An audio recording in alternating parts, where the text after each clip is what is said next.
Lorsque la fatalité nous frappe, le mieux n'est pas seulement de répliquer, c'est de faire en sorte qu'après avoir rendu les coups, il faut en sortir encore plus grand.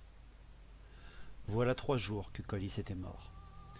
Le serment d'Aedan de redonner à Thorélitis sa beauté d'antan était terni par la mort de son plus jeune acolyte. Il avait été abattu froidement par un odieux Skaven. Aedan et tout son contingent avaient enterré le jeune mage dans les bosquets sauvages qui régnaient dans les vestiges de la ville. Le jeune prince jura alors sur la tombe de son ami que l'engeance chaotique qui régnait sur cette île serait la victime de son courroux. Et cela non pas pour l'orgueil de sa famille ou par vengeance, mais pour la mémoire de Colis et de tous ceux qui pourraient le suivre. Car oui, la perte de son ami fit comprendre à Aedan que nombre d'autres elfes allaient devoir donner leur vie centenaire et pour certains peut-être millénaire dans l'accomplissement de sa quête. Après 2 jours de deuil, Aedan fit non pas une prémonition magique, son esprit fut assez dans ces horreurs assez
rapidement à ses troupes l'appel de la chasse qu'il avait ressenti.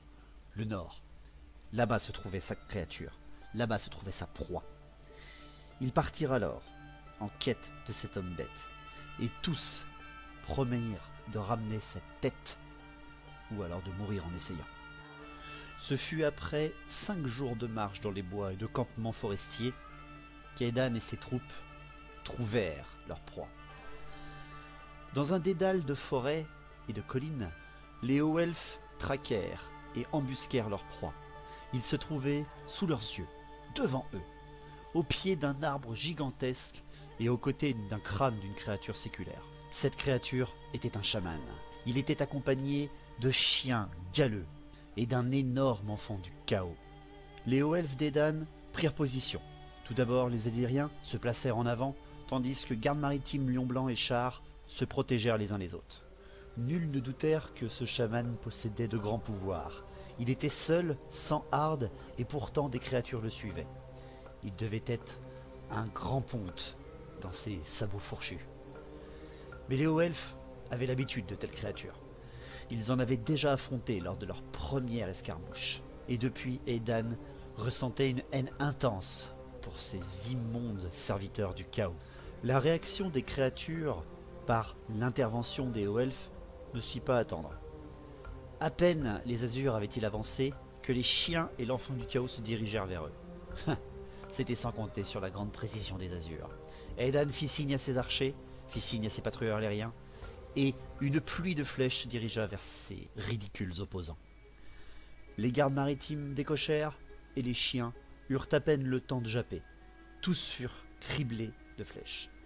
Les patrouilleurs élériens tentèrent de faire de même sur l'enfant du chaos, mais la résistance surnaturelle de cette créature leur promettait un combat acharné. Malgré les flèches qui s'étaient plantées en lui, la créature hurla et chargea les jeunes cavaliers. Mais la rapidité des hauts elfes est légendaire, et les quelques flèches décochées suffirent à l'éradiquer. Elle s'écroula à leurs pieds sans avoir eu le temps de les menacer. Aedan était confiant. À peine était-il arrivé que déjà ils avaient maîtrisé les troupes de la créature. Mais soudain, le ciel s'assombrit à travers la frondaison. Le chaman leva les bras et hurla dans une langue qui ne pouvait même pas être qualifiée de langage. Et les azurs ressentirent le sol trembler. Depuis les bois sur leur droite, les arbres s'écroulèrent et un énorme géant apparut, attiré ici par la magie noire du chaman. Sous l'horreur de cette image, Aedan comprit bien que cette créature commandait le chaos sur cette île. C'était bien sa proie. Mais allait-elle se faire avoir facilement? Rien n'était moins sûr. Rapidement, les azurs se reformèrent. Aedan envoya ses patrouilleurs illiriens juste à côté du chaman pour le menacer, et ordonna à ses lions blancs et à son char de faire face à la créature pendant que les gardes maritimes tentaient de la cribler de flèches. Une volée partit, mais la créature balaya simplement les traits qui filaient vers lui. Il beugla sa toute puissance, sortit des bois et se dirigea vers les lanciers de Aedan. Le chaman continuait de psalmodier. Les patrouilleurs illiriens tentèrent de tirer sur lui, mais leurs flèches disparurent en fondant juste autour de lui. Les gardes maritimes saisirent la hampe de leurs lances et attendirent le coup du géant. Mais alors que le chaman continua de psalmodier, un second tremblement se fit ressentir, plus grand, plus puissant encore que celui du géant. Et c'est alors que juste au loin dans les arbres, un rocher immense survola le champ de bataille et vint s'écrouler au milieu des gardes maritimes, arrachant, démembrant, tuant la moitié d'entre eux. Un hurlement se fit entendre et un cigore redoutable apparut. Nul doute que cette créature aussi avait été invoquée par le chaman. Quel adversaire redoutable, se dit Aedan. Les gardes maritimes, pour ceux qui avaient survécu, chargèrent le géant, luttant contre leur terreur.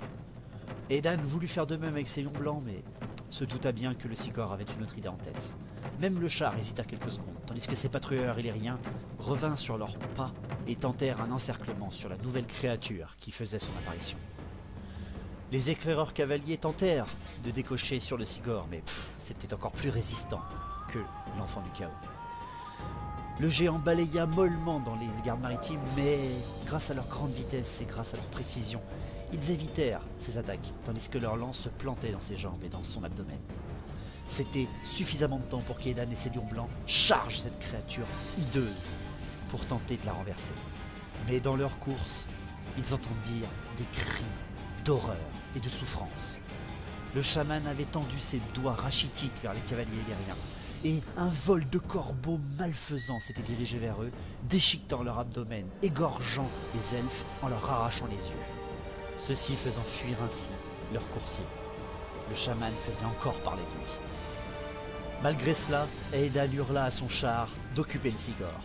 Les lions blancs et leurs auriges ne se firent pas attendre et poussèrent leur attelage en direction de l'immense créature, dans l'espoir d'occuper et même de renverser leur adversaire. Aedan et ses lions blancs hurlèrent à Kurnous et attaquèrent violemment le flanc du géant. Leurs lourdes haches découpèrent la chair, ouvrirent les membres et cassèrent les os de ces terribles adversaires, non pas sans qu'ils ne puissent frapper les gardes maritimes de toute sa puissance. Alors que ses genoux lâchèrent et que la créature tombait au sol, alors qu'Aedan levait sa hache pour la décapiter, il s'écroula sur les derniers gardes maritimes. Aedan jura en elfique et repositionna tout son régiment, qui n'eut aucun dommage, malheureusement sans avoir pu sauver ses gardes maritimes. Il vit également le char bousculer le cigore, évitant ses poings féroces et frappant de toutes ses forces sans réussir à la mettre en fuite ou à l'achever. Quelle horreur! Aedan venait de voir mourir autour de lui plusieurs de ses soldats. Et encore, le chaman lui-même était toujours vivant. Le cigore se défendait difficilement contre le char, et les lions blancs et lui-même allaient suffire à pouvoir abattre cette créature. Mais encore une fois, le chaman se fit entendre, et il hurla à la lune, un pouvoir immense que même Aedan ressentit au bout de ses mains.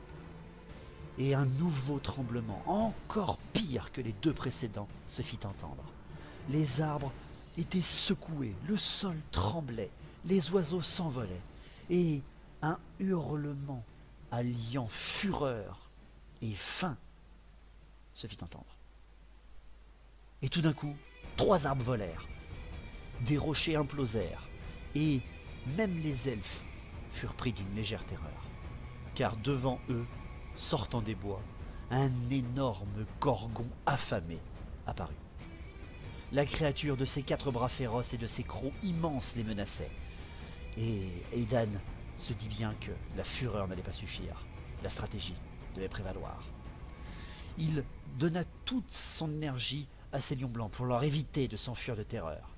Il vit quand même avec bonheur le char venir à bout du Sigor, les origes découpant ses membres et les lions blancs déchirer son abdomen et égorger l'immonde créature.